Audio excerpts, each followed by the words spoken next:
Republicans are floating an impeachment inquiry into the president after last week's bombshell testimony from Hunter Biden's former business associate, Devon Archer.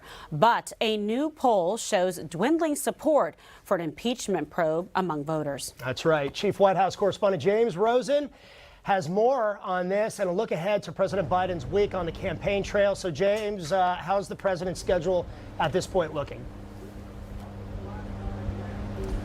John, good afternoon. To the re-election campaign that Mr. Biden announced back in April, he has generally taken a fairly relaxed approach.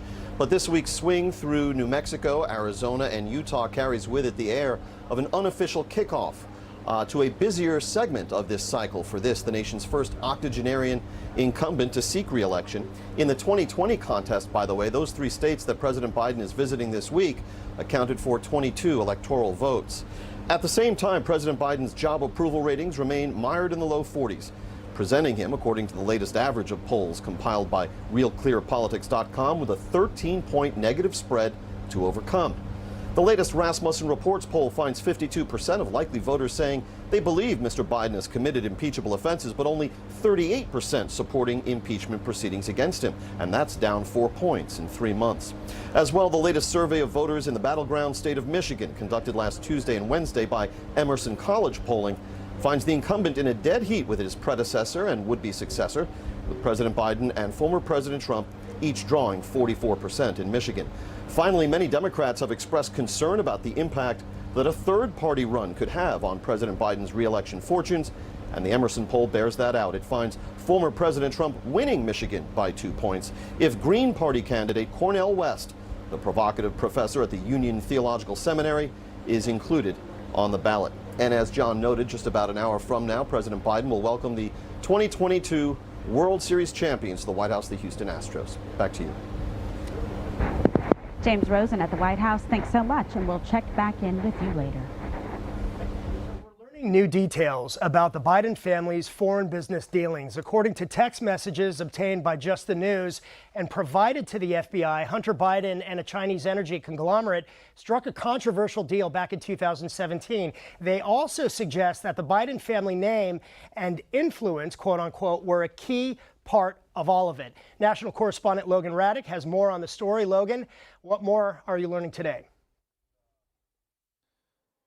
Well, John, those text messages show that the deal between Hunter Biden and CEFC, that Chinese energy conglomerate, was struck back in 2017, although CEFC began courting Hunter Biden back in 2015 while his father was still the vice president of the United States. Now, CEFC wanted to capitalize on the Biden family name, one of the most prominent political names in the United States, for its plan to buy energy assets inside the U.S. Now, according to texts that were given to the FBI obtained by Just the News, Hunter Biden's business associate James Gilliar texted their future partner Tony Bobulinski back in December of 2015. And Gilliar wrote, quote, "There will be a deal between one of the most prominent families from the U.S. and them," meaning China, "constructed by me. I think this will be a great addition to their portfolios, as it will give them a profile base in New York City, then L.A., etc."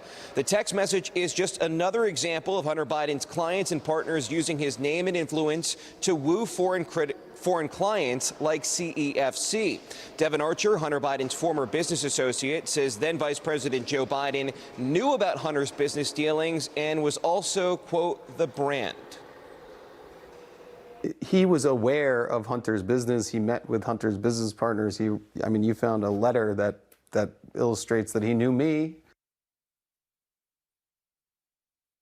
And that letter that Archer referenced in that interview was from 2011, when Vice President Joe Biden wrote to Devon Archer apologizing for meeting with the Chinese president instead of him, while thanking Archer for coming to the White House with Hunter Biden. House Judiciary Committee Chairman Jim Jordan says that the letter is proof that President Biden knew about Archer being in business with his son. And in March of 2016, 10 months before his father left the vice president's office, Hunter Biden was having discussions discussions with CEFC. But the following summer, Hunter Biden met with a top CEFC official and sent him a letter with plans to raise up to $500 million for energy asset purchases in target countries like the U.S. So with the Biden name behind CEFC, China then had it easier in terms of buying energy assets from the U.S. and Western countries. President Biden continues to deny any association with his son's business dealings, although Tony Bobulinski and Devon Archer, two of Hunter's former partners, claim otherwise. Back to you.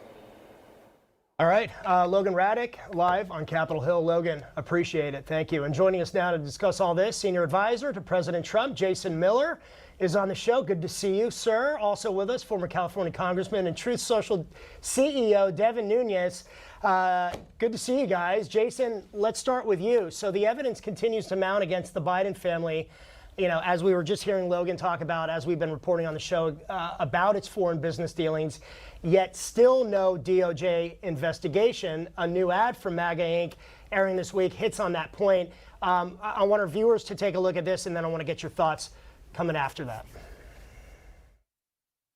Hey, Joe. How come your Justice Department goes after Trump endlessly, yet they cover for your family? Your family and their cronies raked in over $17 million from these schemes. And you, Joe, went from being one of the poorest in Congress to a millionaire in the White House.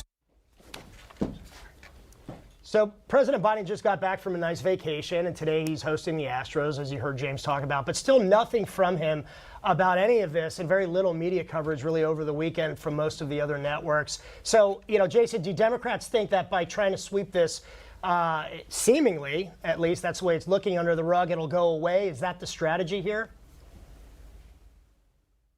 Well, if you look today, Joe Biden's out west talking about Bidenomics in the economy. So that's what they think is going to go and turn the page for them, which I think anyone feeling the effects of inflation would argue differently. Here's Joe Biden's problem, is that he stood on that debate stage and said that he had nothing to do with his son's business dealings and that Hunter did nothing wrong. But what we're finding out is the exact opposite is true. And as we go along, there are only going to be more details that come forward. And it's not just going to be Hunter. We're going to find out more details about Frank and James and all these different accounts. And at a certain point, Joe Biden is going to get on that debate stage with President, and President Trump is going to ask Biden the exact same questions, make the exact same points that he did in 2020 that we now know are complete lies. So I think the Biden folks are just digging a deeper hole. At a certain point, though, they're going to have to step up and actually answer some questions. Yeah. All right, and Devin, good to have you on the show as well. Great to see both of you. You know, former President Trump put this on Truth Social earlier, saying that Jack Smith has the judge of his dreams. They are trying to take away my First Amendment rights as DOJ are leaking everything to the media. Thoughts on, you know, the protective order? And obviously the president thinks that this is an attack on free speech. Well, I think the easy way to look at this is that President Trump is not running against Biden, not running against the Democratic National Committee. He's running against the Department of Justice. And I've been saying this for weeks now, that the Republicans, with their inquiry into all of everything Biden Inc., it starts and ends with the Department of Justice and the FBI, because that's who's been covering this up. Don't forget, I had to sit through years of dealing with the Russia hoax and then the Ukraine impeachment hoax. And I'm going to put everybody back in the time machine. Why the Ukraine impeachment hoax? Well, now we know by these text messages and the emails that John Solomon, Just the News, has put out, that 2019 timeframe when we were impeaching President Trump, that was bogus. The Department of Justice and the FBI knew what President Trump was doing was accurate, and what was his role as the commander-in-chief, not to mention that anyone who had ever served in Congress, whether you were a member of Congress or the Senate or a staffer or anybody involved in government, knew that Ukraine was corrupt, always has been, probably always will be. So we impeached a president knowing that DOJ and FBI kept this information from the public.